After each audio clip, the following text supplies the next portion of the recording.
Director Kelly, Here.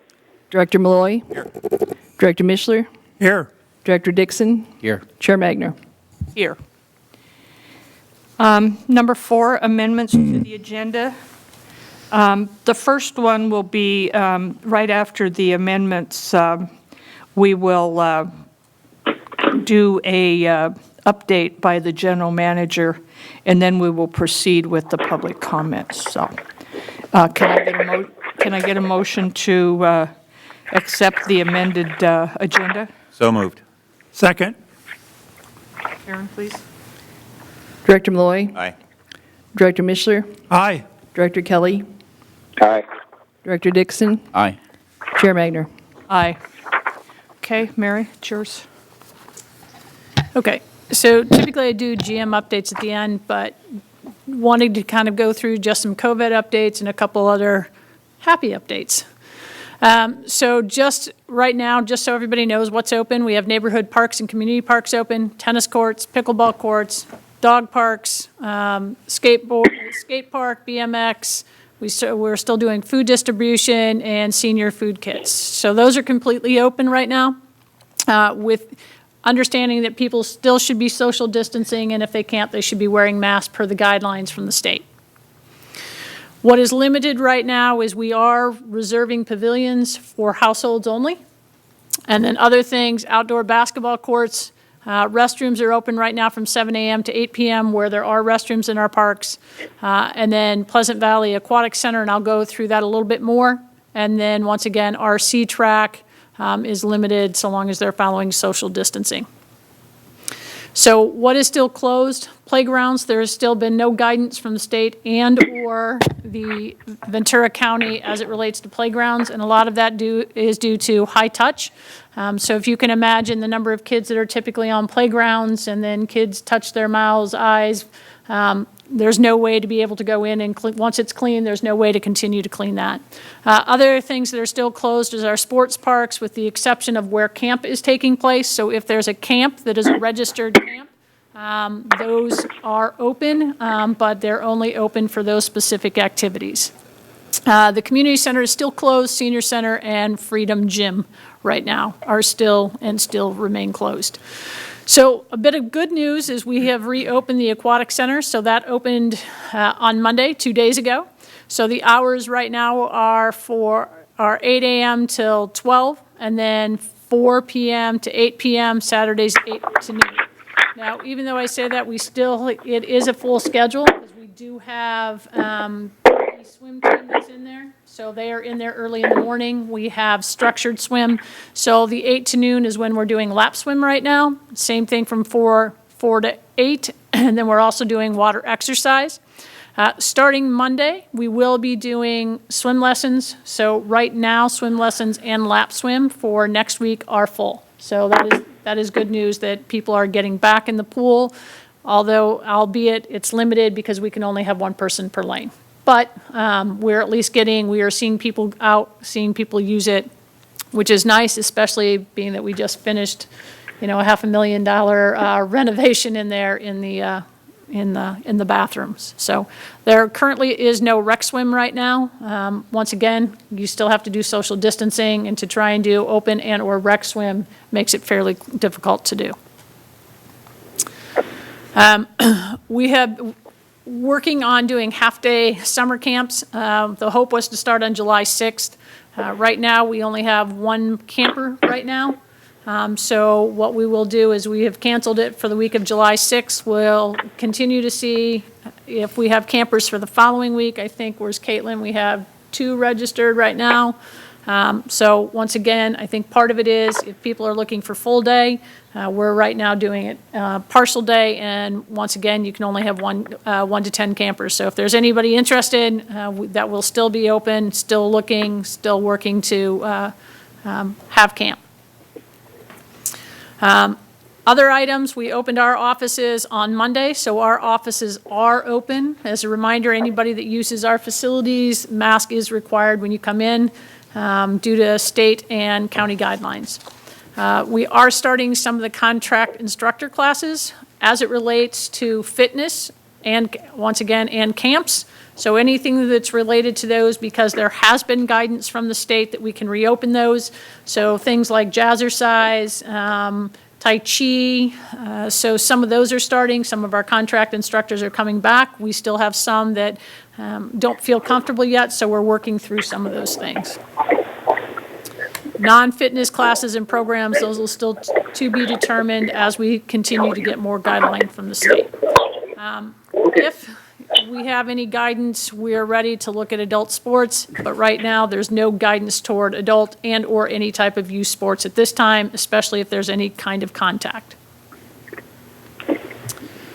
On a side note, Wednesday's Social Bridge donated $130 to the Senior Center for movie lunches when those start again. So thank you, Senior Bridge, for making that donation. And then a bit of good news is Prop 68, the State of California Parks and Water Bond. We will be receiving $177,952 for the per capita allocation. And then we will also be receiving almost $45,000 for the urban county per capita funds. So that will also depend on when they sign all the bills, are able to get the funding out. But that's part of the Prop 68 and the allocation. So that is the good news for today. I'm sorry, Mary, is that money restricted, or does that go to the general fund? It has to be used, if I remember correctly, it has to be used for usually capital projects. Correct me if I'm wrong, Anthony. Well, she's not wrong, but it's usually specifically required for either new facilities, rehabilitation of existing facilities, or expansion of basically physical items or expansion of the park system. And then in addition to that, since we're not in a disadvantaged area, according to the state of California, we have to match it by 20%. So there's a little bit more leeway. Unlike with Quimby, it has to be in a specific area. This could be used on any of the facilities within the district. And there is a match? Yeah. So give you an example, let's say we decided, just because I know that we've been replacing playgrounds, so let's say we replaced a playground and it cost, $250,000, we could put 177 and then we just make up the difference. Okay. So it would be a project that we're already doing. It could be something that we've already got in the works. We just have to have 20% of that. So we could use it for Arneal, some of the things on Arneal. I do want to caution, though, we can't use the funds to supplant budgeted items. Right. So we can't actually do specifically what you just said. We can't reduce the budget to whatever 20% that was. It would have to be project cost and then plus the grant funds. Oh, okay. So we could add $177,000 to the total Arneal budget, but only if we already had at least 20% of that allocated prior to. And is there a requirement of when it has to be used? Yes, 2024.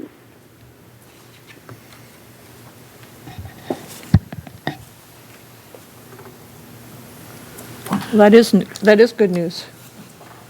I like that news. Total surprise to me, so Yeah. it's great news. Well, I expected a little bit, but I really didn't expect 177,000. Well, the minimum originally as part of this was supposed to be 200,000, but due to some unforeseen circumstances, it didn't end up being 200,000. Okay, that's what I'd heard, that it was going to be cut, and I'd heard it was going to be cut almost in half. That's why I wasn't expecting 177,000, so. Yeah, Mike, go ahead. The question I have is that $44,925, is that in addition or is that part of it? In addition. So, okay, so you summed those two numbers up for the total. So we'll have a little over 200. Yeah, that's what I'm saying. That is correct. Okay, thank you. Yep. Buddy, did you hear all of that? I did, Okay. All righty, anything else? and that sounds really great. Yeah. Money from heaven. Mary, you have something else? Nope, that's all I have at this time. Okay, all right. We will move on to public comment, and since public comment is a little different now that we don't have actual public here, I'm going to have Karen read, because we have some communications, and then following the communications, Mary will give updates, because we've had the communications long enough that we're going to be able to give an update to the public whoever's watching. So go ahead, Karen. Okay, there's a total of 7 emails I'll be reading. The first 5 will be relating to the equestrian park, and then 1 regarding Bob Kildee Park, and the last one's a general. Okay? The first one's from Nora Ryan, Las Posas Trails Committee. The Las Posas Trails Committee has recently learned that a telephone conversation between the Las Posas Hills HOA Ad Hoc Committee and PVRPD staff took place to discuss the future of the Las Posas Trails and Equestrian Center. While we are glad that communication between these 2 entities has begun, we feel it is imperative that our committee, be included in any future discussions where options relating to the future of the equestrian park and trails and the Las Posas estates are discussed, as we represent the largest interest group supporting the continuity of this facility. 458 signed petitions support the preservation of the trails. 43 of those residents lived in Las Posas Hills. We were not apprised of this discussion by park staff, but heard from another source that the park district's favored option is to relinquish the portion of the trail that is now under the ownership and/or control of the district. Abandoning this trail, the only safe route to the equestrian park from both north and south areas of Las Posas estates, would put children, adults, horses, and dogs in jeopardy, as they would then have to travel the very dangerous Avocado Place. Nora Ryan.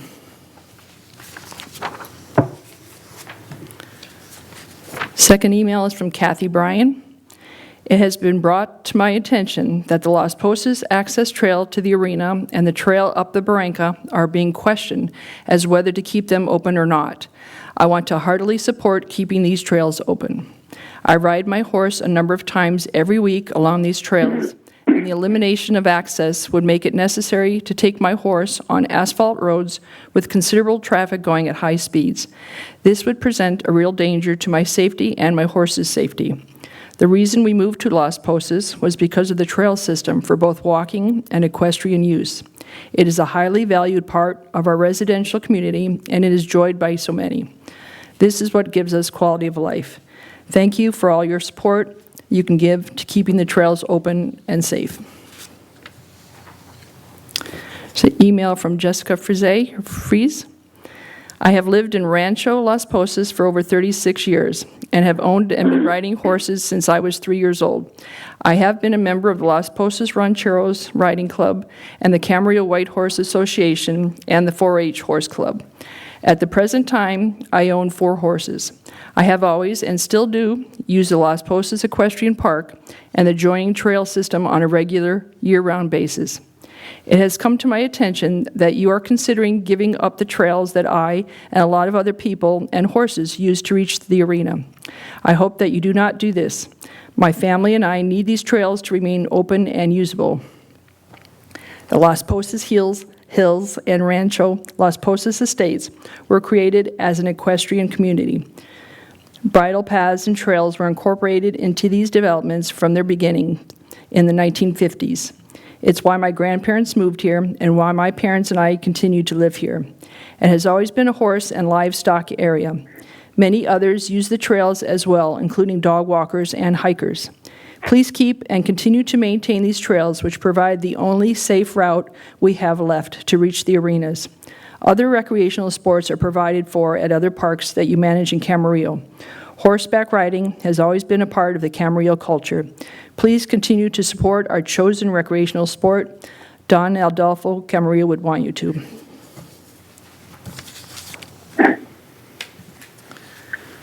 Next letter is from Stefan or Stephen Grether.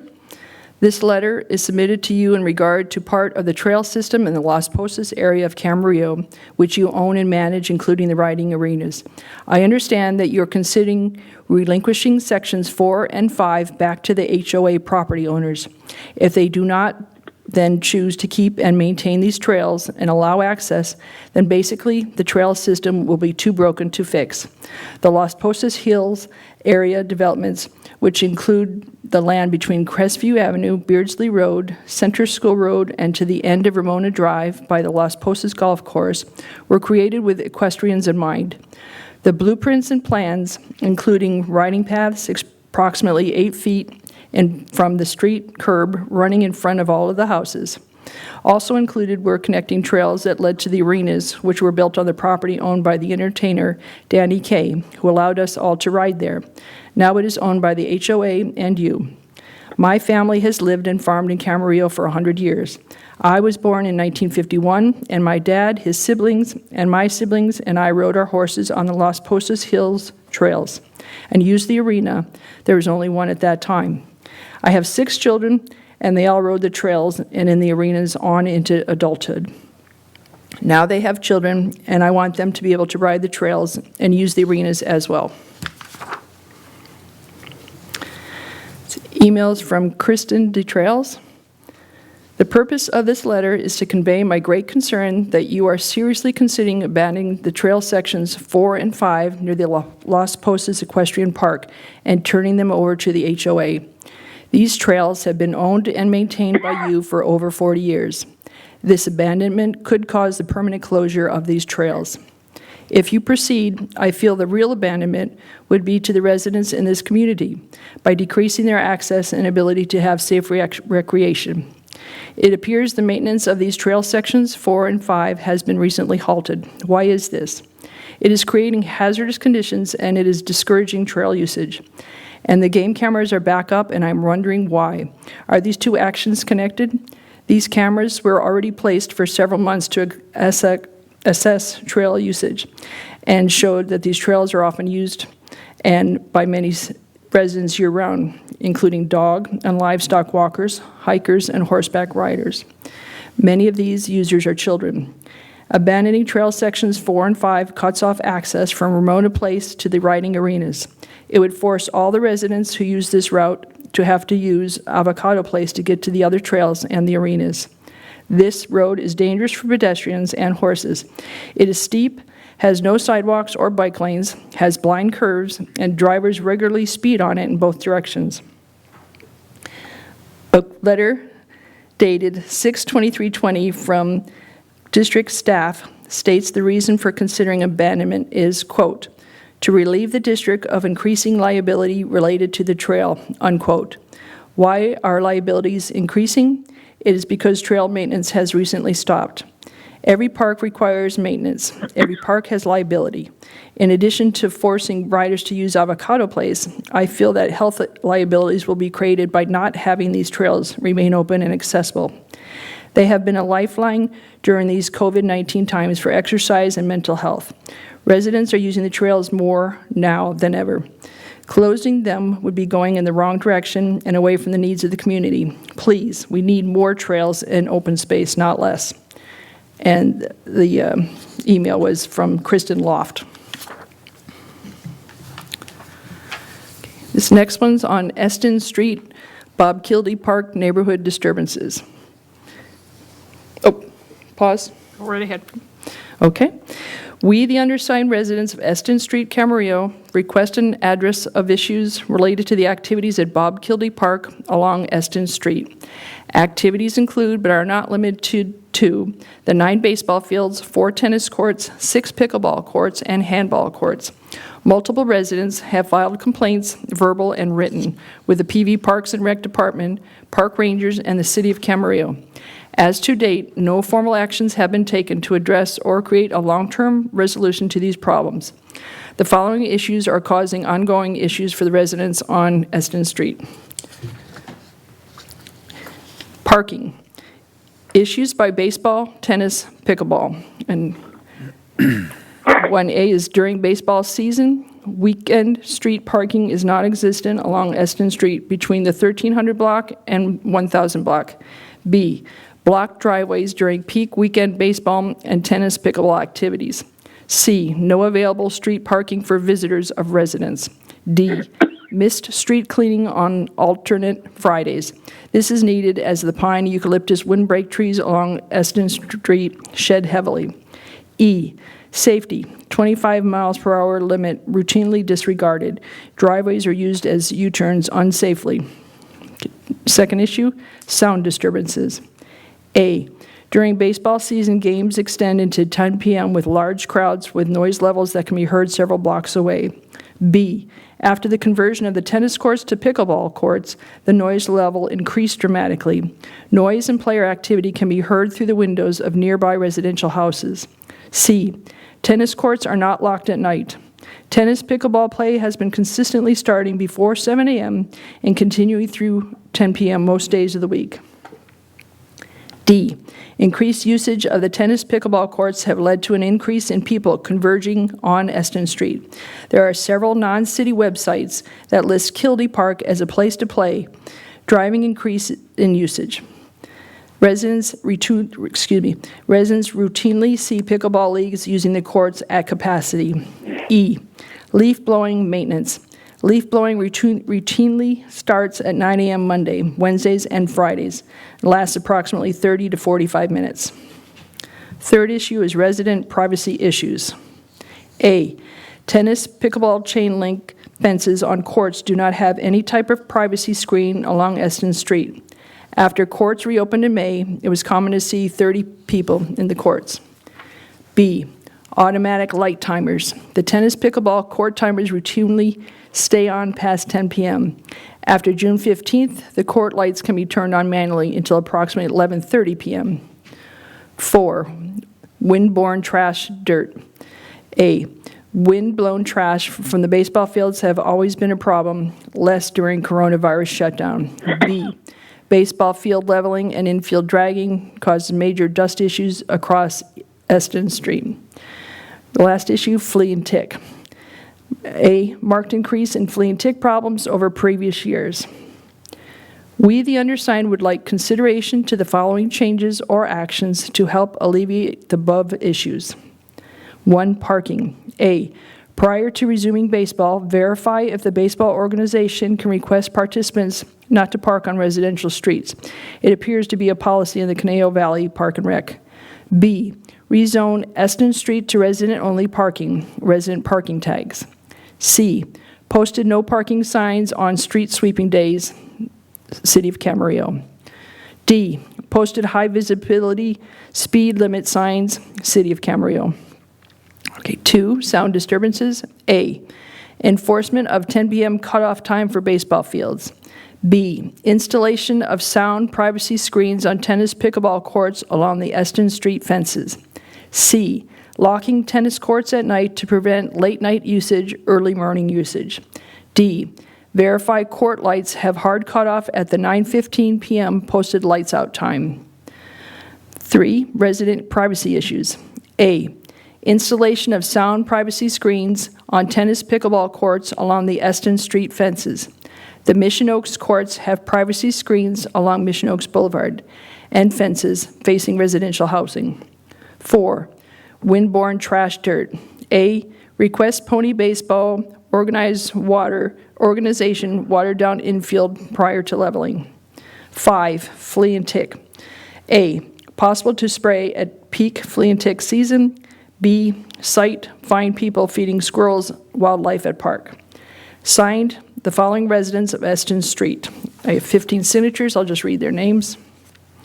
Michael York, Julie Gray, Alan Worrell, Yanira Haber, Dan Haber, Rosalie Meyer, William Stevenson, Justin Molino, Sabrina Starnes, Brandon Lee, Guadalupe Worrell, Amanda York, Linda Fox, Roger Fox, and Jerry Shern. The last email we have here is from Bob Aaron, and he says, given the fast deteriorating COVID-19 issues and uncertainties, the board meeting agenda, as presented, must be reduced to the essentials and in keeping only with the mission statement. Thank you, Karen. Mary, do you have some updates for us, please? Yes. So the first update, we'll start with the equestrian, and if I miss something, I'll have Anthony jump in. So one of the directions that we have been working with, and I say this over and over, but there's been no decisions regarding equestrian. We know that there's an agreement that's supposed to end in 2023, and so staff has been going before long-range planning to look at potential options. So as of today, there is still no decisions. What we're trying to do is be preemptive to look and see what the potential issues are and to work through this. With that said, one of the organizations we needed to contact was the HOA that actually is the one that's supposed to Las Posas Hills is the one that actually owns and maintains the other part. So for the first time, we actually had a meeting with them to discuss options. We needed to get their input. Obviously, they're the ones that actually own some of the property. So we had a conversation probably, 2 or 3 weeks ago to get input to figure out where they stand.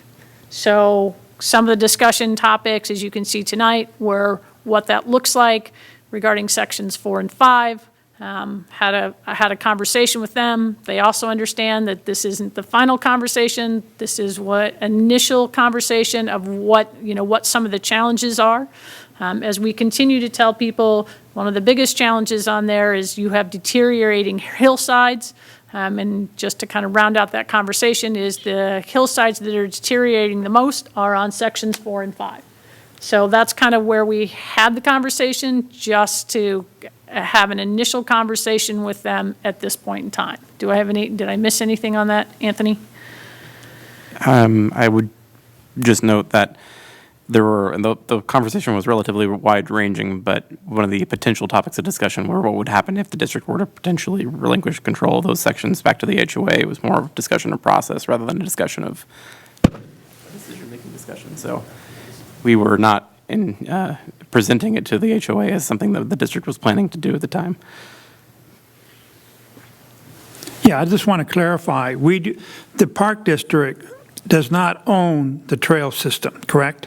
The HOA owns, or the landowners own. Because in all the letters, the letters were all stating that we own the land or something, or implying that, correct? And we don't physically own the land, the property. There's easements that are along. There are easements. But we don't, who has entitlement? The entitlement is to the HOA, not to the Park District, isn't it? It honestly depends on the section you're in. The district does actually hold deeds to certain portions of the trail, but specifically those deeds they're revocable. They can be returned to the previous owners if licensed to use the rest of the trail system, which is what the HOA has granted the district, ever expires. Right, okay, thank you. So that's where we're at with that, and I believe that's, we've got a long-range planning meeting coming up 14th, I think. So regarding the other issue, or the other one regarding Eston and regarding pickleball. So pickleball is growing. I've had a couple conversations. I've actually talked to Mr. York, who's the one who submitted this on behalf of the residents that live on that street. So I had a good discussion with him yesterday. We had received some complaints last week that pickleball is actually starting at 6:30 a.m. out there. So some of the homeowners, which understandably were a little frustrated that, we started at 7, then it was at 6:30, 6:45. So we actually internally have been having conversations and put up signage and are currently working with the pickleball group to make sure they understand that pickleball doesn't start till 7. I actually went out there last week and had a conversation with one of the groups that was out there at 6:45. So we will be putting signage up that says pickleball, or not just pickleball, courts open from 7 a.m. till 9 p.m.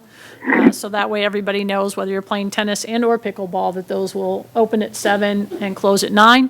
If we continue to have issues with that, with people going past that time, or coming in early, then what we will end up doing is locking them at night. So the first step will be to give everybody a heads up. Second step will be to lock those if needed.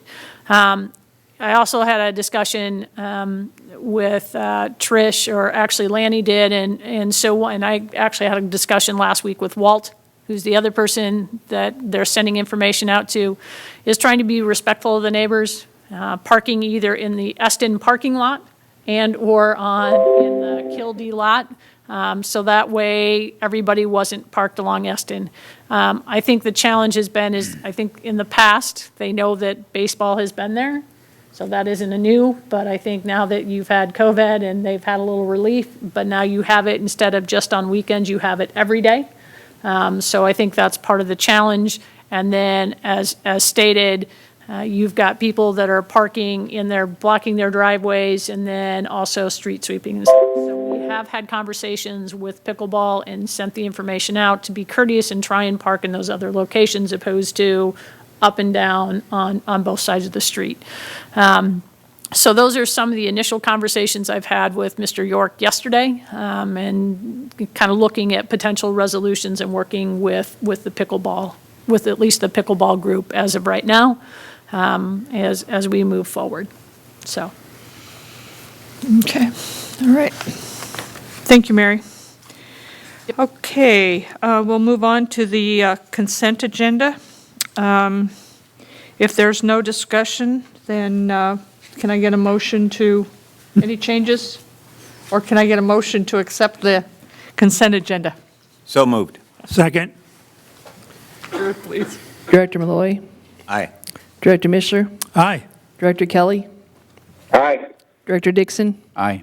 Chair Magner. Aye. Okay, 7, we will now have a public hearing on the district budget FY 2020-2021 budget. Well, consideration and adoption of resolution number 657 for fiscal year 2020 to 2021, budgets for the general fund, the assessment district, and quality expenses. We will have the Administrative Services Manager, Eleanor Young, will do a presentation, and then afterwards we can do a quick clarification by the board members before the public hearing is open. Leo, it's yours. Chairman Magner, members of the board, tonight I'm going to present to you the fiscal year 2020-2021 budget. I'm going to ask that the board adopt Resolution 657 that includes the budget for the general fund, the assessment district, and the Quimby funds, which is also known as the park and lieu fees. Our general fund budget, which is known as Fund 10, we have revenue at $7.527 million and expenses at $7.524 million. That gives us revenue over expenses by $2,418. Our capital and Quimby projects for the fiscal year 2020 and 2021 equate to over $1.1 million. Because this budget is moving all the time due to our pandemic, we have decided we're going to visit this budget every 90 days, bring it to the board, and see if any kind of adjustments need to be made to keep it more in line to achieve our goal where we have revenue over expenses come June 30th of 2021. Some of the challenges the district is facing during this budget time is the COVID-19 protocols of sanitizing and the social distancing issues.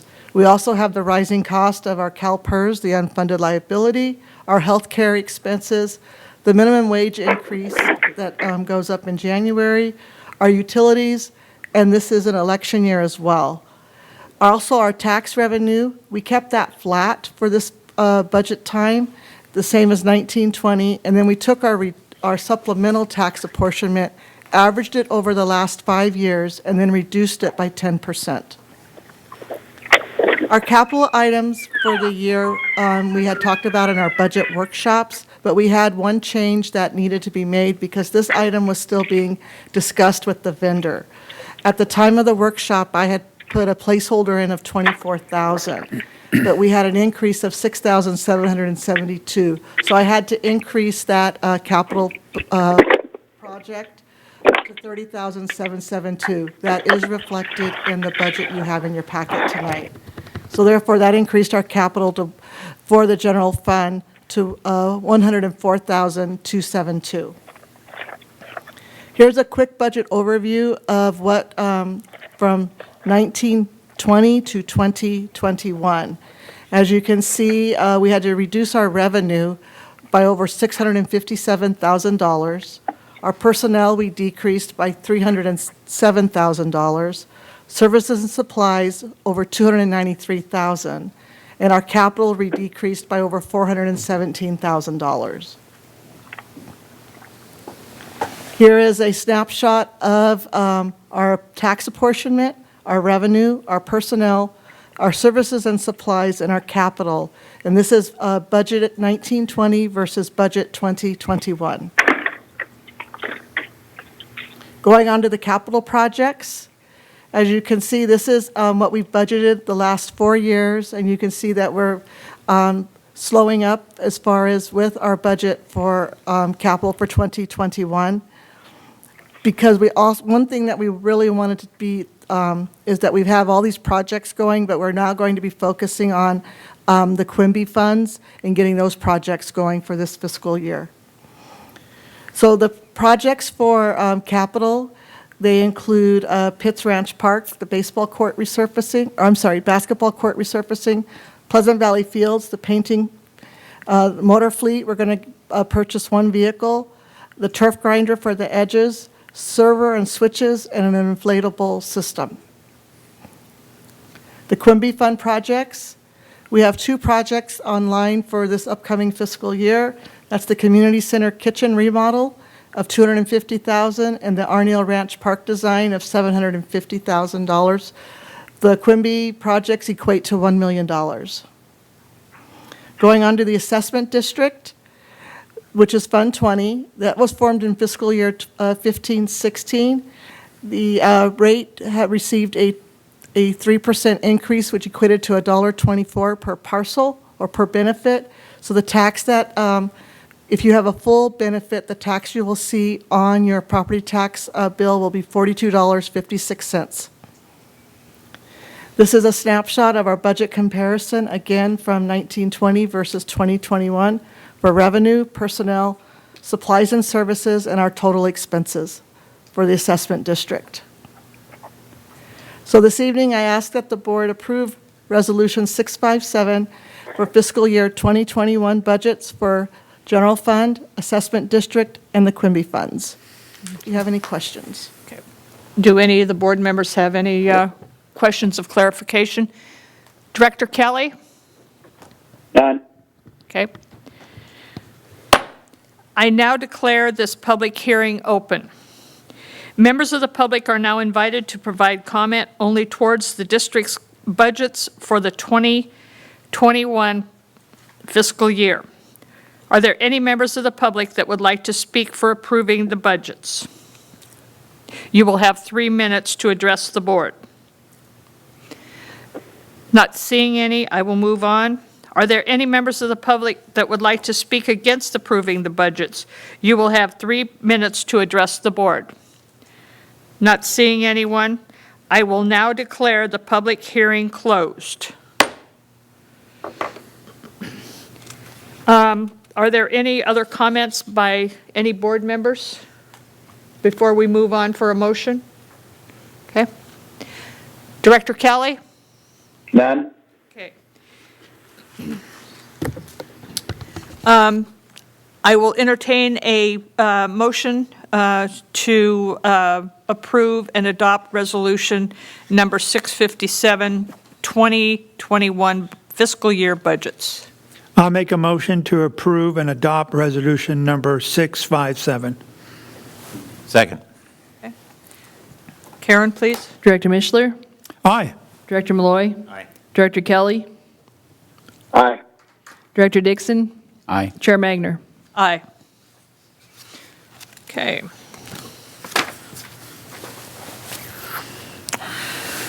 We will move on to 8 new items, discussion and action. The first one will be the A, consideration and approval of salary range increase for administrative and development analyst. I do believe it is Catherine. You're on, ma'am. I'm much shorter. Good evening, Chairperson Wagner and members of the board. This evening, I am bringing you the 2021 salary schedule with an update to the admin and development analyst positions. In 2017, the district staff performed a salary survey for all of the full-time and part-time year-round positions. We have been reviewing the data yearly as minimum wage has been increasing, and we're trying to keep those gaps from getting too close to each other. Since 2015, the position of admin analyst has taken on many additional duties, and we haven't reviewed their salary schedule for that position since 2015. During the salary survey, it was discovered that the admin analyst is about 16% below the median of similar agencies and districts throughout California. And that is why we are bringing this to you today. So it will take approximately 4 years to see the full fiscal impact for this budget change, and that will be around $8,900. As you see, the bottom of the hourly range and the top of the hourly range is going from $29.22 to $32.55 and $37.12 to $41.38. This is also in line with our supervisor positions in the district because their duties really kind of go along the same lines as our supervisors, except for the actual supervision portion. In conclusion, it is recommended that the board consider and approve the salary range increase for the administrative and development analyst.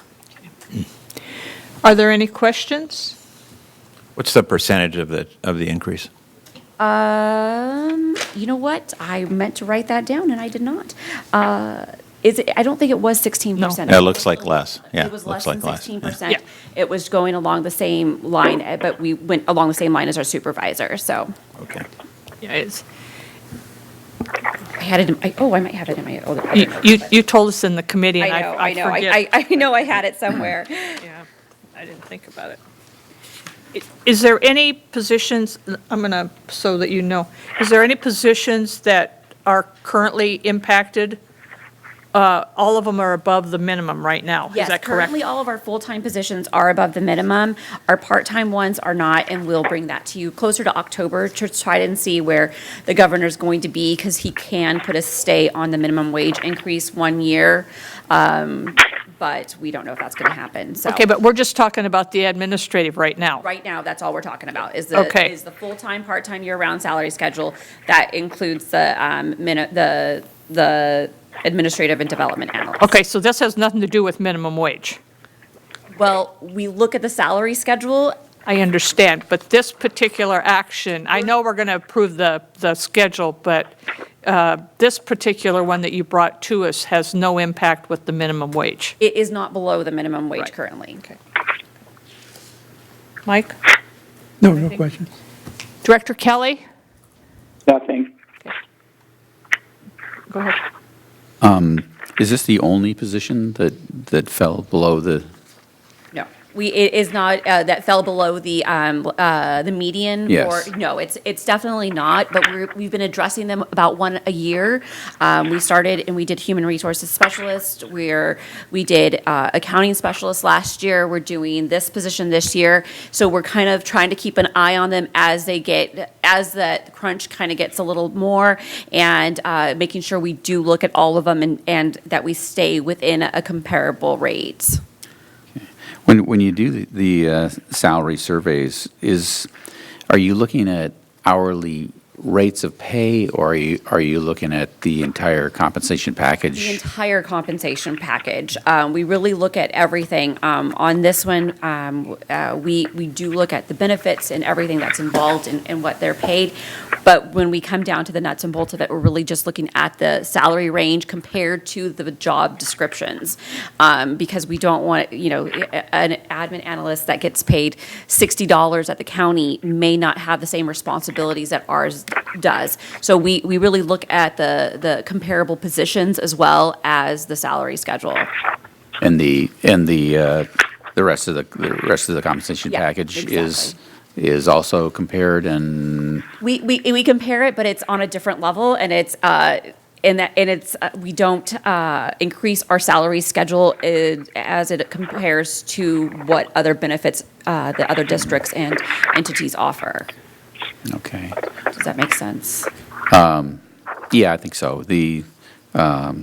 I don't know if I really wanted to ask this question, but I will. But how do we fall in terms of our compensation packages compared the rest of the compensation package, the insurance and all that sort of stuff, and vacations and sick time and. Gosh, it's been a really long time since I've looked at those details of this. Okay. I If you don't have that, but it seems, I think that probably would be a valuable piece of information to Yeah. have along with that, because that's a very important Yeah, part of, It ranges. So where some agencies will do, our vacation, so if you look at it, and I think what's really hard is what we're trying to, when we do it, we try and look at both like agencies, like job descriptions. So we could be comparing various agencies. So there's some that are in Southern California, some that are in Northern, some that are further south, because really what we're trying to look at is a combination of those things. But when we looked at it, once again, when you're looking at vacation, if you're looking at, let's see what else we looked at, vacation, we looked at insurance. Insurance, health insurance. Some agencies do a percentage like we do, others do a flex plan. So then you're trying to go through and figure out what all of those things look like. So Yeah. it literally is all across the board. I know to do a comprehensive, if you wanted to do a comprehensive study, those typically run about $20,000, $30,000 if you want somebody to run a technical study of what that looks like and relates all of those things across the board.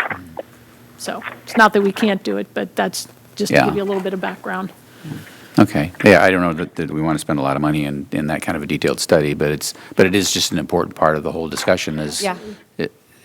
So I think we need to keep that kind of on our radar, at least in general terms, about how we're comparing. Yeah, we do look at that stuff a little bit more when we update the employee manuals and stuff. We will go through some of that stuff and kind of keep an eye on what like agencies are doing, just so we can remain competitive. And if I may add, I think we also take into consideration the CSDA salary manual, or the. Yeah, definitely. That's something They that- do it on, bi-yearly? Bi-yearly. So we get the information from CSDA too, so. And I believe since we feed into that, the information into that survey, we either get a reduced rate or something on that. It's a reduced rate. Yeah, so we actually have that available for our use, which they do an extremely comprehensive. I think CSDA spent almost $45,000 last year to have that salary survey done, so they can be very costly. Okay, any other questions? I would add that since 2013, everybody hired is on the same pension plan, too, so there's not variance in that. Since Pepper was passed, every new employee is in it, too, at 62, so. Unless they were employed with another CalPERS agency Well, prior. yeah, let's say we're already on a different plan, but, yeah. so, Right, and also keep in mind, not everybody's with CalPERS. Yeah. So, yeah. So there's just a lot of things to take into consideration, so. The most important thing is, in doing the salary surveys, to find areas with similar income to ours. So, for example, if you surveyed Santa Barbara, their pay rates are way higher. Well, their income is way higher, and they have a really hard time getting people to do these kind of jobs. So they pay a lot more. So you have to make sure that you pick areas that are a good match to us to take the number. Otherwise, you get numbers that are really Yeah. skewed. It's a lot of work, as Lenny says, a lot of work to get it right, so. Mike, anything else? No. Do you have anything else? No. Okay. All right, can I get a motion to, somebody got something? No, buddy. Oh, Buddy, did you have any other questions? No, I don't. Okay. All right. Can I get a motion to approve the salary range increase for the administrative and development Analyst positions? I'll make a motion to approve the salary range increase for the administrative and development analyst position, or positions. There's second? Second. Okay. Director Mishler, Aye. Director Malloy, Aye. Director Kelly, Aye. Director Dixon, Aye. Chair Magner. Aye.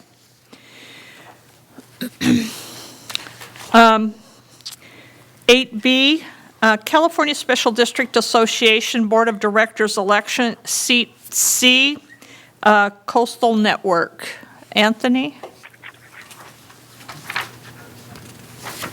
Good evening, directors. And just as Chair Magner said, this is a presentation to select a candidate to vote for the Coastal Network Seat C for CSDA. Leadership for CSDA is elected from 6 geographical networks, with 3 seats from each network and a staggered 3-year term. The district is located within the Coastal Network, which includes Ventura County all the way up to Santa Cruz County. And as I just mentioned, this selection is for Seat C. The board has the option to vote for one of the following 2 candidates. The first candidate is the incumbent Vincent Ferrante from Moss Landing Harbor District.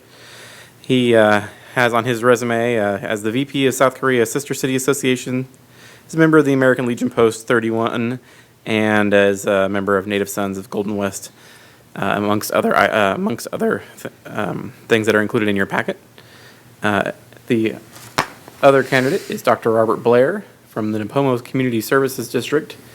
He has been on that board for 26 years and is a former CSDA board member himself. He's also a member of the California Sheriff's Advisory Council, the California Sheriff's Advisory Council from San Luis Obispo County, and the San Luis Obispo County Sheriff's Association member. He's also a member of the Nipomo Chamber of Commerce. So with that, staff is recommending that you vote to choose a candidate to receive the district's vote for Seat C. I'm going to talk for a few seconds, if you don't mind. Vincent is a current board member and has been for, I want to say, 10 or 15 years on CSDA's board. He is the immediate past president of the state association and is currently back on the board of executive board because of a resignation of someone. So he is currently on that board. So Why don't you make a recommendation? I would like to recommend Vincent Ferrante for this position, just for the continuity. It's and nothing against Dr. Blair. I know Bob quite well, and he is very active with the CSDA, but has not been on the board for many years. So that doesn't make him any less qualified, but Vince's experience is much more current. So I would recommend Vince. I'm sorry, I call him Vince. His name is Vincent Ferrante, Mr. Ferrante, Director Ferrante. So moved. Do we need a second? Second? Yes. I'll second. Karen, please. Oh, is there any, Buddy, you have any questions? No. Okay. Neil, do you have any questions? Okay. Karen? Director Malloy, Aye. Director Mishler, Aye. Director Kelly, Aye. Director Dixon, Aye. Chair Magner. Aye. Okay. Director Magner, I have one more thing. Okay. Just as a quick reminder for those of you who are standing for re-election, since we're talking about elections here, the district will be issuing documents as of the 13th. So if you're looking to pull papers, that is the first day you can do so. Can we pull them from you, or do we have to go down to this county? You can do it one of 3 ways. You can give me a call and let me know you're coming in, and we can do it at the district. Or you can call the county, and they will email it to you. Or you can make an appointment and go pick them up in person at the county. The county is very happy that we're offering to do it at our district offices, I'll put it that way. Is the county office open? The county office is open by appointment only. Oh, Or I should say the elections division is open by appointment only. okay. So. Anybody have any questions regarding that? Okay. Thank you, Anthony. I forgot about that, so. Okay. 9, informational items. I didn't write anything up tonight. My mind has been elsewhere, so I've been paying attention to the Board of Supervisors meetings and the governor's addresses, and read the last order that's out effective. I'm not sure when it's effective, but it's out today, but I'm not sure exactly when it's effective. So we'll be seeing, I don't think there's anything that impacts us directly. But if there is, why, Mary, I'm sure will get it all out to us once she sees the order, because I don't believe she had seen the order when we came in tonight, so. But we will stay on top of it, and I think her update gives a lot of information, because I see so many comments and things about why the playground equipment is not open, and people just have to remember that park playground equipment is not open. And if you would live in a community such as Village at the Park and a few of the other ones that have HOAs with playgrounds, they may be open, but we're not open. So please abide by the rules. So very happy that the Aquatic Center is open. And I expected that it was going to be filled up right away. So, and if you have children who you would like to get out of the house a couple days a week, or the whole week, I guess, isn't it, for half days? Please get a hold of the district. This is a place that they will be able to have some structured play, give mom and or dad a quick break and things. So we'd like for you to do that. And please watch our website to see what's going on as far as classes are concerned. So glad to see the fitness classes and things coming on. So I'll move right into Ventura County Special Districts Association and California Special Districts Association. There was no Ventura County meeting. California Special Districts. We've been watching the bills go through the legislative process, and hoping that nothing gets connected with as a trailer. Where there's two things right now that look like they could come up, but the budget has been passed, and I'm not sure what's going to happen with the rest of the bills. The bills are moving forward, and we'll see kind of what's going on, because they are in session. Mike, Mike, we'll move on to you for C&D, Ventura County Consolidated Oversight and the Conservancy. Yeah, still no meetings, none for July or August. So September will be the first here, if it potentially comes up. Okay. All right. Standing committees, finance? Oh, Santa Monica. Oh, I'm sorry, Santa Monica. Yeah, so the Santa Monica meeting was Monday this week. On Monday morning, we had a meeting. We only had 50 people on Zoom instead of 109, so that went a little bit quicker.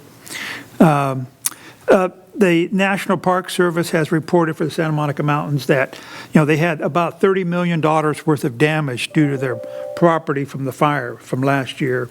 And so they have now received the funding from Congress, and they're now starting to do the repair and replacement work. And they're expecting it to take 2 years to spend the $30 million over 2 years to get everything back up like before. And then on their staffing within the organization, since it's a state agency, they are impacted by the basically 9.2% pay reduction that everybody else in the state is doing. This lets you know, because it is a state agency. So they are impacted, and so as part of the budget, all the employees have a 9.2% reduction in pay. And then a fun note, this is kind of interesting. There's a property next to one of the large parks that it's up on the top of the ridge and oversees this canyon owned by various public agencies. And so it's a lot for a single house, right? Well, the homeowner wants to build a house there. That's not the issue. The issue is the house is is planned to have 75,000 square feet. So this to let people know what that looks like, that's a house that's essentially the size of a full-size soccer field, almost 2 full acres for one house. So the issue isn't that the issue isn't that the person can't build a house, but there's a lot of discussion and things going back and forth about a 2-acre house, over on the top of a ridge overlooking. So there's some issues going on there back and forth. I'm just saying, but it's kind of an interesting. The homeowner is basically saying, well, we don't have to apply for any environmental impact reports or anything because we're just building a single house. And then various agencies, including ours, are saying, well, wait a minute, a 2-acre house isn't basically your typical, 1,800 square foot house or 2,400 square foot house. This is this is a monster house. Anyway, that was kind of an interesting thing that came up. That's all. Thank you. Only in Southern California. Need to move that guy to Camarillo and let us use it as a senior center. I agree, Mark. Okay, standing committees, finance, Mark? Yes. Through May 31st, we had $41,000 more cash than we did a year ago, which is good. General fund revenues are already at 103%. That was with 1 month left to go in the fiscal year. And through month 11, we're up $192,000. Our property tax is up $292,000, but our fees and rentals, all our activities are down $125,000. So that's the this year impact through the end of May on the shutdown. And the cash that's in the bank, the Ventura County pool, is still paying 1.604% interest. So at least some of our money is doing pretty well. Expenses were down in May. We only had $506,000 in payables and payroll. So the shutdown is also reducing our spend. And our service and supplies are up for the year by $414,000. $330,000 of that is Hill Fire costs, which is largely reimbursable. But we've also had $83,000 worth of COVID-19 refunds. So classes and activities that were scheduled and we had to give the money back. So that's hit our expenses pretty good. But overall, we're in great shape. We're going to finish strong finish for the fiscal year. Director Malloy, what's been the impact of the unemployment costs, the invoices that we've received for unemployment? You may not know that, but I don't know that. Okay. Leo, please? Those invoices come on a quarterly basis. Oh, okay. So they would have arrived the middle of April for June 31st. We should be getting some invoices in the middle of July for June 30th. Okay. We're anticipating it'll be around possibly $10,000, but we don't know at this point. Because what we calculate and what unemployment actually pays are two different things. Okay. So we'll have a better idea for you, for sure, for the September meeting. I'll have, since Finance meets every month, Finance Committee will have a picture of it at the August meeting for sure. Okay. Yeah, I do know off the top of my head that the personnel expenses are at 84% of budget, so we're in good shape on overall on personnel expenses. Okay. All right.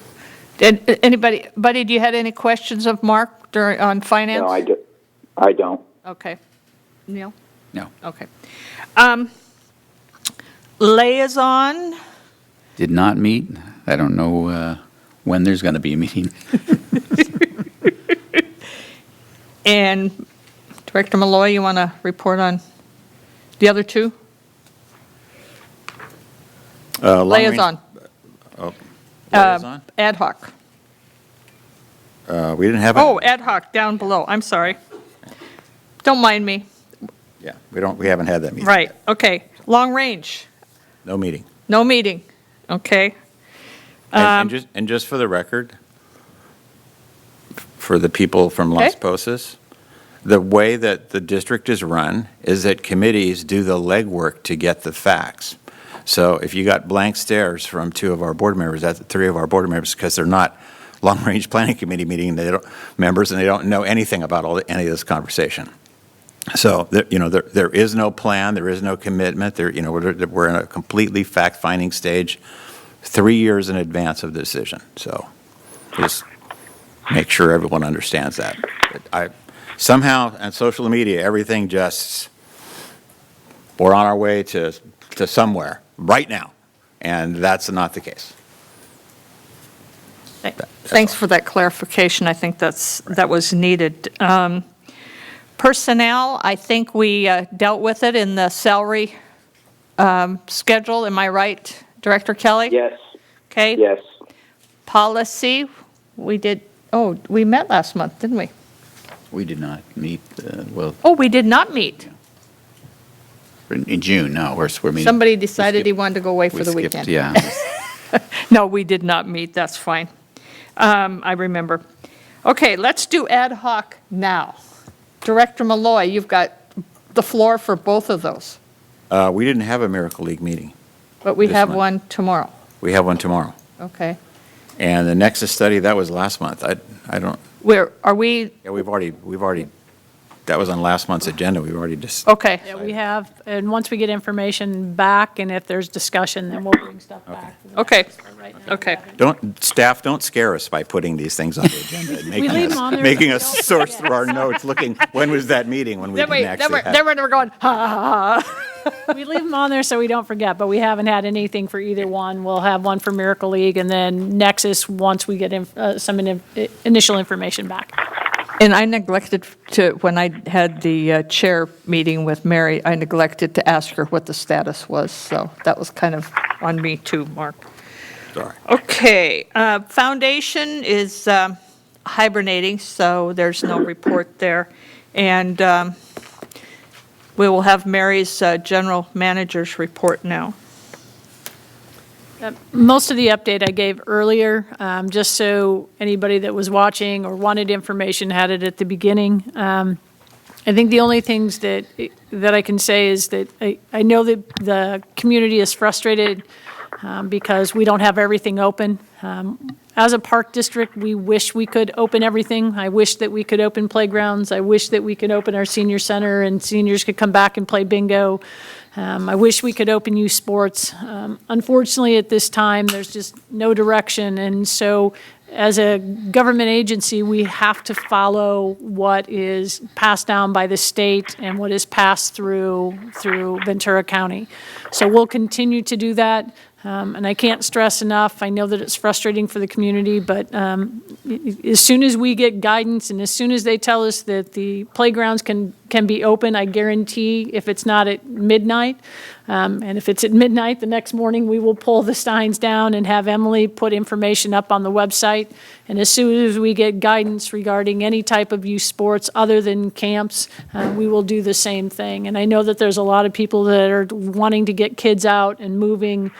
So I encourage you, bikes, we've seen a lot of families out in the community flying kites, doing, if you want to come out and it's your family just pitching, hitting, that's not a problem. It's when we start getting groups together. So as we move through this, we'll continue to open as much as we can in a safe manner. Is that it?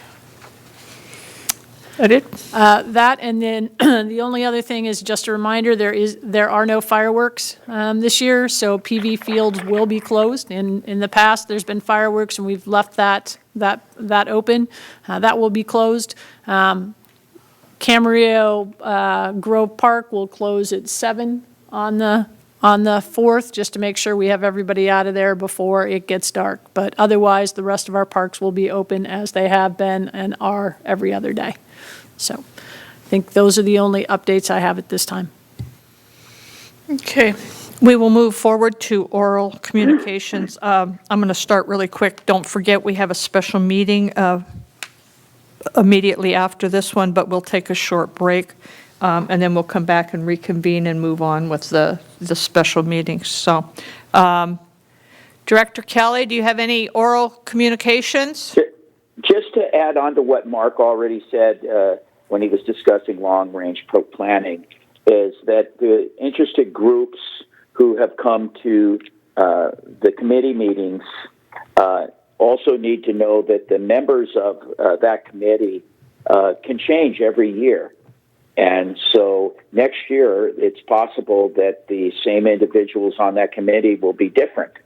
And so I don't want them to get frustrated that we're playing musical directors with them or anything like that. They need to know in advance that could happen. It's possible we'll still be on, Mark and I will still be on the committee, but there's no guarantee of that. And so I just want them to know that as they're performing whatever their activities that they want to perform, that they may be dealing with different people on that committee next year, and I don't want them to think that the Park District is pulling any shenanigans on them or anything like that. That's all I had.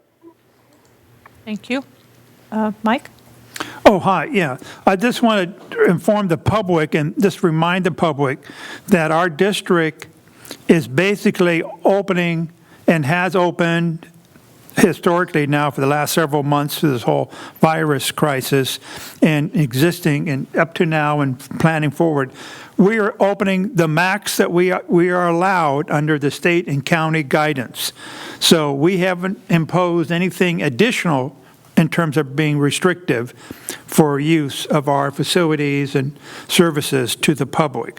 So we are following all the state and county guidance, and as things are allowed to open up, we are trying to open them up as fast as we can. Thank you very much. Yeah, I just want to take a minute to talk about something that it doesn't seem like I should really have to talk about, but I don't really understand the resistance of some people in the community to wearing a mask in public. If you're going to be in public settings where you're going to be closer than 6 feet from people on in the supermarket or the shopping or those kind of settings, wear a mask. And the reason for that is less so for protection of yourself, but for protection of the community at large. And the estimated number or percentage of people who are infected with coronavirus that do not have symptoms, it's a hard number to come by, but that number is probably between 25 to 40% of people who are infected have no symptoms. So just because you feel well, that doesn't mean you don't have anything that you can spread to the community. And there are certain places and certain activities where it's impractical. All of us here are not currently wearing masks, but we're 6 feet apart. And we all came in wearing masks, and we'll all leave wearing them. And we ask everybody to do that for the benefit of the community, not so much for themselves. Americans are notoriously independent people, and they don't like to be told what to do. But Americans are also very, very famous for giving up that independence and drawing together in times of crisis. In wars and hurricanes and in disaster events, we give up our independence and we come together and make sacrifices for each other. And this falls into that same category. So it's time for us it's Independence Day coming up. It's a time to be patriotic. Wear a mask for your country and for your community and for your neighbors. So hope that's understandable. Thanks. Thank you. I think that's very important. My only thing is just a reminder that there is, I can back clean up, no problem. No, I would like for you to go now. I'm sorry. I looked over there and I looked right at Director Dixon, and I don't ignore you, Mark. Well, mine's really quick. On June 7th, I donated blood through Vitalant, and when you donate blood through them now, you get a free antibody test. And 2 weeks to the day from when I donated blood, on their website was my results were posted. So I'd been sick in February, and I'd sort of hoped that I'd already had it, but not true. Another fake news. So, but the ability to get a free antibody test and to give blood, which they need a lot of now because the doc hasn't been very busy lately because they kept the hospitals empty, worrying about being overloaded, and now you guys are really busy and they need a lot of blood. So that's something worth doing. And the only other meeting other than finance was the special meeting on the 29th. I do have some good news, and the The COVID front, today we had 170 new cases in Ventura County, which is down 16 from yesterday. The ICU count is 24, which is down 8 from yesterday. That's a really significant improvement. The overall hospitalization is up 2 from 66 to 68. So we're certainly not out of the woods, but looking a little bit better, especially the ICU number. That's the really scary one. It's when we get overwhelmed there. So that's all I have. I'm just going to go a little farther on with that. I'm glad you brought that up, Mark. I think people need to look at what the numbers are. And what Dr. Dixon is saying is the people that are so resistant about wearing masks are the people who are falling into that 18 to 54 or 55 age group, which are probably close to 60 to 70% of the cases in Ventura County. And I'm so pleased with the people over 65 that have made it a big effort on their part to stay at home as much as they can, and their cases have really been, it appears that their cases have really stayed in under control. So please, you guys want the parks to open? Please help us out. We'll maybe get there faster if you wear a mask. So, okay, we'll adjourn this meeting and take a short break, and we will be back in about 10 minutes.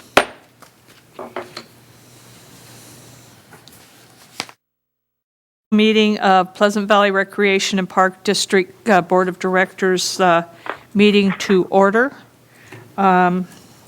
We will move forward to since we've done everything else, we will move to number 6, new items, discussion and action, consideration and approval of request for proposal for fertilizer injection systems at Pleasant Valley Fields.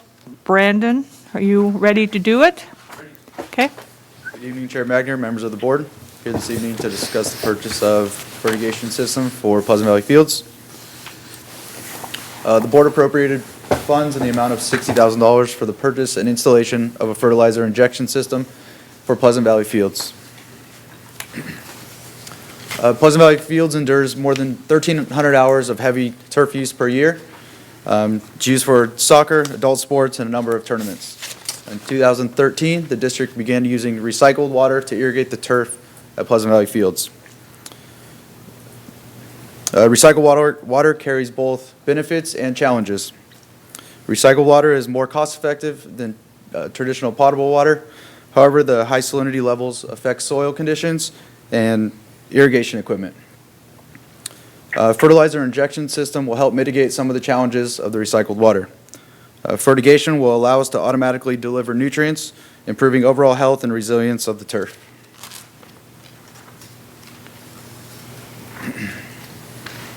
The main goal of turf fertilization is to maintain high turf quality and obtain proper turf color and playing surface.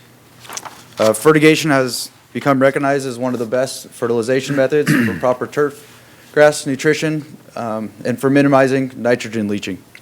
Fertigation essentially injects fertilizer directly into the irrigation system, distributing nutrients throughout the park every time it irrigates. The proposed fertilizer injection system would include 4 independently controlled controllers, variable frequency drives, and pumps. The 4 controllers gives us the most control over the system, allowing us to adjust application rates to specific zones throughout the park. Each pump will have 2 injector heads, which allows us to inject up to 2 different materials to each zone at one time. There'll be 2 injection sites. There'll be one at the end of the cul-de-sac at Wickford, behind the school. The other will be at the end of the cul-de-sac at Village Commons Drive or Boulevard, behind softball field 3. Each site will have a 500-gallon fertilizer tank and 2 pumps at each site. Here's pictures of kind of what the system will look like. On the left, you have the controller, the VFD, and the pump. On the right, you see the injection ports going into the main line with the pump. We'll have a similar setup our fertilizer lines will be underground and our connections will be made underground to the main line as well.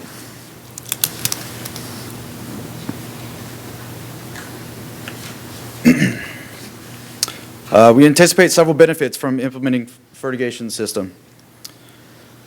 The computer controls regulate the injection of the fertilizer and water flow so precisely that application rates are lowered. Properly timed application can also keep liquid in the top few inches of the soil and lessen the chance of nutrients leaching into the groundwater. The idea is that the smaller doses of nutrients that are immediately available are more effective or more efficient than larger doses of granular fertilizer that are required to be broken down. Other benefits of fertigation are it virtually eliminates the need for vehicle traffic to apply nutrients, mitigating compaction caused by equipment travel, lowering equipment operating expense, and reducing labor. We reached out to 5 different vendors. After comparing bids, staff recommends Nutrient Ag Solutions. The district has worked with Nutrient Ag Solutions in the past. They're a local reputable company that will continue to be a resource for the district as we implement the system. They will provide soil analysis, which will dictate the proper fertilizer mix needed for the turf. They will continue to supply the site with material fertilizer as needed basis. If approved, the district can take delivery of the system 2 to 4 weeks. During that time, staff will prep the site with a concrete pad for the storage tanks with a chain link fence surrounding it. Staff will work with Nutrien once we take delivery to calibrate the system, the pumps, the VFDs, and install the injector ports into the main line. The fiscal impact is the funding in 2019-2020 Quimby funds budget in the amount of $60,000 was allocated for this project. The bid from Nutrien came in at $42,445. The residual funds will be used for the concrete pad at the end of Village Commons Boulevard and the fencing to surround the equipment. It is recommended that the board of directors approve and authorize the general manager to enter into an agreement with Nutrient Ag Solutions for the purchase of an Ozawa plug-and-play fertilizer injection system at Pleasant Valley Fields. Are there any questions? Mr. Malloy? I know where the end of the 1 Street is. Are both of the tanks going to be at the end of cul-de-sacs? They'll each be at the end of cul-de-sac. Okay, Yes. so there's no homes directly across from where the tanks will be. No one's going to have this big ugly tank outside their backyard. That's my question. The one is behind the school, and that pad is actually already there. That was installed when we did Okay. the reclaimed water. Okay. The other one will be behind softball field 3. There's some shrubs along the wrought iron fence. and that- There's a parking lot between. Yeah. Okay. Fine. That was my only concern. Okay. Mike? Yes, and I'm in support of this project. I'm great. I'm happy that you found a local source to work with and going through all this. I think this would be great for us in the fields out there, maybe even reduce some of our costs from the service labor people and stuff. My question is, do we have electrical already there at the site? Because we have pumps, so I'm assuming we already have electrical. Or there's no cost. I mean, we're just going to be plugging into existing electrical system? Correct. There was conduit installed when we had the first pad installed when we did the reclaimed. The second pad that we'll be installing, we'll have to run a conduit and electrical to that pad. But we already have electricity there for both pumps and the irrigation controller. Okay, so that $60,000 total cost, we're looking at, we should be safe in terms of the cost to keep all this stuff Correct. installed. Now, is the fencing, I'm assuming obviously fencing goes around it. Are we having fencing over the top too, right? It's like a cage, I'm assuming? The system will be enclosed in some type of enclosure that it'll be safe from Well, I don't want kids to climb over the top and get in there. I mean, it'd be a cage system, I'm assuming, to some degree or another. Correct. No? Yeah. No, we weren't planning on putting a top on it. Kids get there and each kids will get up there and damage that chain link and it falls in. We've replaced 3 or 4 cages in the last 5 or 6 years because of that issue. And then it comes to liability in that end, because now we're working like this. No, well, it can be, I don't care. You can put it high enough. I just want to make sure that kids, kids can climb over. I'm just thinking back when I was a little kid. I mean, I remember they used to have these fences that they must have been 10 feet high, right? I went up and over that thing lickety split. No problem at all. I mean, I used to go over fences all the time. And I'm just concerned with equipment costing a lot of money and all that stuff there, that we don't get messed up there. Do we need any storage for any chemicals there on site? You know what I'm saying? Because let's say they bring in a barrel or bucket or a gallon, I don't know, whatever, and you're pouring it in, you're mixing it. Where are these chemicals going to be stored? You can be storing them back at your headquarters, maintenance yard? We will work with Nutrient, and they will deliver the chemicals. We'll have 500-gallon tanks at each site, one at the end of each cul-de-sac, and then they'll do the filling of each tank. Oh, they actually do the actual application into it. So we don't have to handle the chemicals or store or have them stored or taken care of or anything. Right. There's no environmental issues around that. Right. Okay, thank you. Director Kelly? Yes, Brandon. Has the vendor, you've proposed a vendor here, has that vendor come out to the field? And I know we've gone over this a couple of times, and I don't recall what was in the earlier documents that we had, but has the vendor come out and checked out PV fields? Yes, they've been out a couple times. They've done soil samples for us in the past, and we've walked the site to look at the kind of our options of how we can hook up this system to best work with our 4 different pumps and to inject into our main line. Have they analyzed the undulation of the fields and how that might affect the distribution of the fertilizer?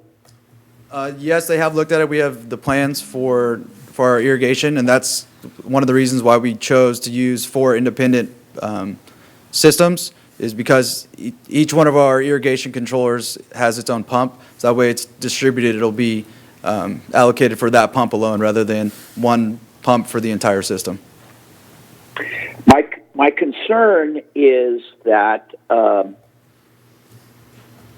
that the same thing that will happen with the fertilizer as happens with present water, and that the ground, especially in the summertime, is hard underneath, and the irrigation provides the water. It hits the high spots on the field and runs down to the low spots, and so we end up with low spots that are green and high spots that are worn out.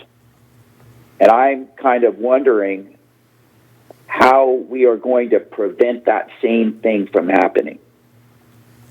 I'm not sure that's so much of an irrigation issue necessarily, but that's something we'll need to look at by adding topper to low spots throughout the field and aeration so the water penetrates better in some of those areas.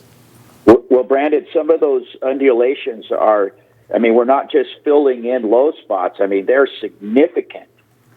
And it's not a matter of putting some sand or putting some dirt or whatever and filling those in. We have significant undulation out there, and right now the water hits the top of that hard surface and runs right down. And any time during the summer, it's obvious to anybody who looks at it. And so I personally do not understand. And I'm not against this system, I'm for it. But that particular problem, I'm not sure how that's going to be corrected. I think with as it was called on the slides, is spoon feeding. We're going to get runoff on some of those areas no matter what it is. However, the liquid fertilizer is much more available than the granule fertilizer that will most likely lose more of the granule fertilizer as it irrigates, where assuming we have proper coverage, some of those areas will continue to get small doses of fertilizer with every time it irrigates. Let me ask you, do you think that this system will totally eliminate the need to fertilize the fields a couple of times a year? It might not completely eliminate it. It's something that we're going to have to adjust as we go. There's other people that use the system that shut it down completely in the winter months when the Bermuda isn't growing. So we will be able to adjust the application rates. So we might have to turn those up during sometime and lower them during others. It's hard to say that we can completely eliminate fertilization. Currently, with our current contract, they're only required to fertilize 3 times per year. This way, we'll be fertilizing every time that we irrigate. And that's definitely a good thing. Let me ask, okay, are we going to be the one that handles this, our crews, or is this going to be the contractor? As far as each monthly. As far as filling the tanks, the fertigation tanks? Yes. Yes. At this point, it would fall on us, but as we work through our next contract with the coming contractor, that'll be something that we can look to put into the contract. Yeah, I think that some more punching in certain areas will also end up being necessary. One other suggestion I have is that if we're going to put those tanks out there, and we're going to be tapping into available electricity, that we also put a box out there that has some plugs in it so that can be used if we ever need electricity out there. That's something that we'll look at. At each site, just to have it available. At each site, currently there are outlets at both sites. Already? What is it? A box that's a locked box that has some outlets there? Yes, in the irrigation controller boxes, there are outlets. In the ground? It's above ground, but in the stainless steel irrigation clock boxes that we have. And where are those related, geographically related to where you're going to put the tanks? Probably 10 to 20 feet from them. I see. Okay, great. I didn't know that. I'm glad to hear that. I've needed some electricity out there a couple of times, and I didn't know that was available. Okay, that's all I have. Okay. Director Dixon? Yeah, I just had one question. Is this the only vendor? I see looks like there's an RFP, but I don't see the normal list of vendors. We had up to 5 vendors, Target Specialties, Coastal Pipco, Technoflow, and EasyFlow. None of them met the specs. They all could source bits and pieces of the system, but nobody that had it completely together and nobody that was local to offer some of the other services that Nutrien offered. Okay. I mean, this looks, based on our budget and the price, it looks like it's within the range that we were expecting anyway, so, but... It's pretty close, yes. Okay. All right, thank you. I can't follow them, so I'm... I would add there's a chance of significant water reduction use when you keep the turf healthy. And, the problem that Bob described with the bad spots, the best defense against that is healthier turf. And that's the goal of this sort of system, is to have everything healthier all the time. So you have less of that. And I guess you can also mention, Brandon, that there's chemicals they can add to the water to help it absorb through the hard stuff better than this running it off. I mean, it doesn't work perfect, but of course, it's not a miracle. But it would help over time. There are wetting agents that we can add to the system, and that's each pump has a 2-head system, so we can kind of run an auxiliary material through there that we're maybe not running every time, but we could do it once a year, twice a year, whatever that number is, and we could add an additional material to the turf. I'm sorry, can I ask one more? I'm sorry, I'm asking out of turn. I apologize. Another question that's popped in my head. You're going to have 2 ways controllers to inject into the water. If a year from now, or 5 years from now, we wanted to add a third or fourth controller, we could, I'm assuming.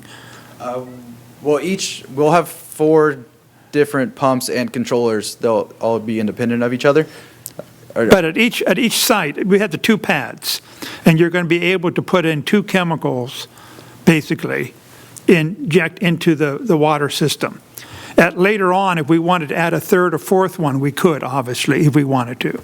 In theory, yes, you could. In theory. The only reason that we would need that is if we were running 3 materials all at the same time. Otherwise, we can have one main material, and they can create essentially a cocktail. Yeah, it's just a hypothetical question. Thank you. You really did lose me now, but that's okay. Didn't we discuss this years ago? Oh, okay. I thought maybe I lost it, but okay. Any other questions, anybody? Well, we discussed it when we went to reclaim water. We Okay. discussed the potential for needing to do this. Okay. Based on our results from the water, because the water test results said, oh, this water is wonderful, but, the results may vary, and they have. Right. So. Right. Okay. All right. Okay. I guess we're ready for a motion of some type. I'll make a motion to approve and authorize the general manager to enter into an agreement with Neutron Ag Solutions for the purchase of a, I don't know how to pronounce that, a plug-and-play fertilizer injection system for the Pleasant Valley fields. Second. Director Mishler? Yes. Director Malloy? Aye. Director Kelly? Excellent presentation, Brandon. You answered all the questions adequately. You were well prepared. And I vote aye. Director Dixon? Aye. Chair Magner? Aye. Thank you. Thank you, Brandon. Okay, I guess we can adjourn this special meeting.